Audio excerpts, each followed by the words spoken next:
تھے۔ غنیزہ نے اپنی حسین ترین لڑکیوں کو برہنہ کر کے ان کے سامنے کر دیا تھا اور وہ ان لوگوں کو برابر قتل ناکیہ پر ابھار رہی تھی۔ حضرت صالح علیہ السلام کی اونٹنی جب قتل کر دی گئی تو اس کا بچہ بھاگ کر پہاڑ پر چڑھ گیا۔ جب حضرت صالح علیہ السلام کو اطلاع ملی تو وہ پہاڑ پر تشریف لے گئے۔ بچے نے جو ہی حضرت صالح علیہ السلام کو دیکھا تو وہ آنسوؤں سے رونے لگا اور 3 مرتبہ ماں کا حوالہ دے کر چیخ ماری۔ حضرت صالح علیہ السلام نے فرمایا، اے قوم نا پکار، ناکیہ کا بچہ 3 مرتبہ چیخا ہے، اب 3 ہی دن کی تمہیں مہلت ہے، 3 دن کے بعد تم پر عذاب کا نزول شروع ہو جائے گا۔ ایک روایت میں ہے کہ عذاب کے حوالے سے وہ لوگ ڈر گئے جو ایمان لائے تھے، کیونکہ گیہوں کے ساتھ گھین بھی پستا ہے۔ کہنے لگے، اے نبی خدا، آپ دعا فرمائیں کہ عذاب کا نزول نہ ہو۔ حضرت صالح علیہ السلام نے فرمایا کہ اگر اونٹنی کا بچہ تم میں رہ گیا تو شاید اس کی برکت سے عذاب کا نزول رک جائے، لیکن حالات کچھ ایسے پیدا ہوئے کہ ناکیہ کا بچہ ان میں واپس نہ آ سکا۔ ایک روایت میں ہے کہ وہ پہاڑ پر گیا اور پہاڑ آسمان تک بلند ہو گیا اور پھر واپس نہ آیا۔ ایک روایت میں ہے کہ جس پہاڑ کے شگاف سے اس کی ماں پیدا ہوئی تھی یہ اسی میں جا کر غائب ہو گیا۔ لیکن امام ثعلبی اور علامہ علی بن ابراہیم قمی تحریر فرماتے ہیں کہ ان لوگوں نے ماں کو قتل کرنے کے بعد اس کے بچے کو بھی قتل کر ڈالا۔ آرائی سے ثعلبی صفحہ نمبر 42 میں ہے کہ انہی 9 افراد میں سے جنہوں نے اونٹنی کو قتل کیا تھا، 4 افراد جن میں مصدع اور اس کا بھائی زواب شامل تھے، اس بچے کو بھی قتل کر ڈالا۔ مصدع نے ایک ایسا تیر مارا جو اس کے دل میں پیوست ہو گیا، وہ گرا، اسے گھسیٹ کر ماں کے گوشت کے ساتھ ٹکڑے ٹکڑے کر کے تقسیم کر لیا۔ تفسیر مدارک التنزیل میں ہے کہ اونٹنی کا قتل بدھ والے دن ہوا تھا۔ حضرت صالح علیہ السلام نے جب ان لوگوں کو عذاب سے ڈرایا تو انہوں نے کہا کہ یہ سب غلط ہے، کوئی عذاب آنے والا نہیں ہے۔ حضرت صالح علیہ السلام نے فرمایا کہ میں سچ کہتا ہوں۔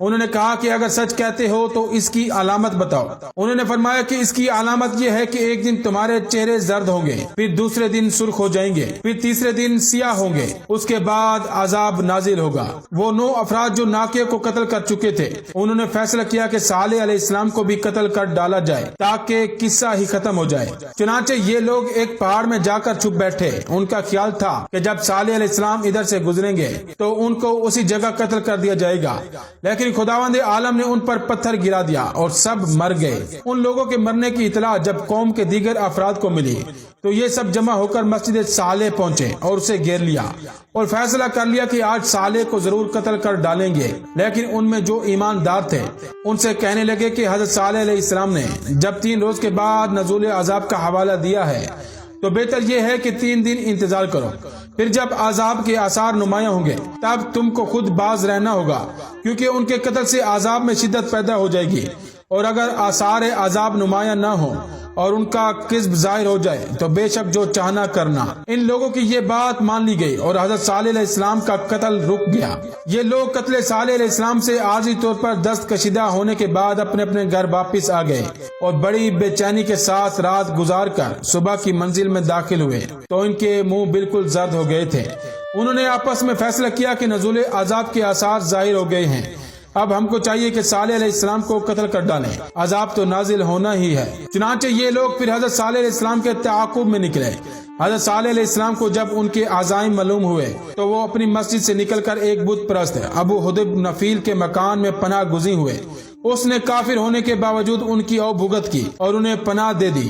جب ان لوگوں کو معلوم ہوا کہ صالح نفیل کے ہاں ہیں تو یہ لوگ وہاں پہنچے، مگر اس نے ان کی حمایت نہ کی اور حضرت صالح علیہ السلام کو ان کی دسترس سے بچا لیا۔ پھر دوسرے دن ان لوگوں کے چہرے سرخ ہو گئے، جس سے یہ لوگ بہت گھبرائے اور رونے پیٹنے لگے۔ پھر تیسرے دن ان کے نجس چہرے بالکل سیاہ ہو گئے۔ جب عذاب کے نمایاں آثار پیدا ہو گئے تو حضرت صالح علیہ السلام اپنے ایمانداروں کو ہمراہ لے کر شام سے فلسطین کی طرف چل پڑے اور وہیں مقیم رہے۔ تفسیر جلالین میں ہے کہ ایمانداروں کی تعداد 4000 تھی۔ حضرت صالح علیہ السلام کے چلے جانے کے بعد عذاب نازل ہوا، یعنی ایک ایسی آواز آسمان سے آئی کہ اس نے ان لوگوں کے دلوں کو ٹکڑے ٹکڑے کر دیا اور یہ سب کے سب مر گئے۔ بعض روایت میں ہے کہ جمعرات کو ان کے چہرے زرد اور جمعے کو سرخ اور ہفتے کو سیاہ ہوئے تھے اور اتوار کو زلزلہ آیا تھا اور آسمان سے آواز آئی تھی، بالآخر سب مر گئے تھے۔ پھر آسمان سے آگ برسی تھی اور سب کو جلا کر خاکستر کر دیا تھا۔ ایک روایت میں ہے کہ قوم سمود پر نزول عذاب بدھ کو ہوا تھا۔ اخبار الزمان مسعودی میں ہے کہ نزول عذاب کے بعد ایک عورت کے سوا جس کا نام ذریعہ تھا اس مقام پر کوئی نہیں بچا۔